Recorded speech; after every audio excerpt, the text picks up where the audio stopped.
नचले अइलही त नच के दिखाबे चढ़िया सके जबे पर जवन हिलाबे एके ने सुन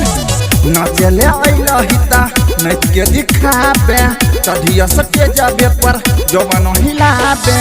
लाहे लाहे हिलाबे कमरिया गे तोहरा जवानी पर उड़तै न मरिया जखनी उठैबे घंघरिया गे तोहरा जवानी पर उड़तै न मरिया जखनी उठैबे घंघरिया गे जखनी उठैबे घंघरिया गे जखनी उठैबे घंघरिया गे Recording by SS Bihari Films, Bakri Bazaar. तोहरा जवानी पर उड़तै न मरिया जखनी उठैबे घंघरिया गे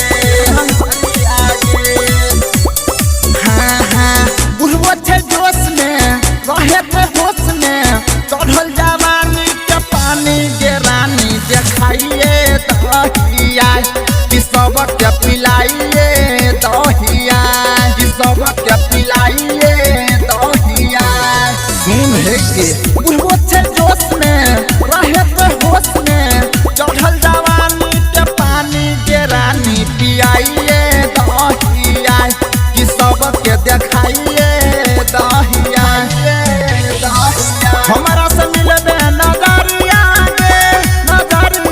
गे तोहरा जवानी पर उड़तै न मरिया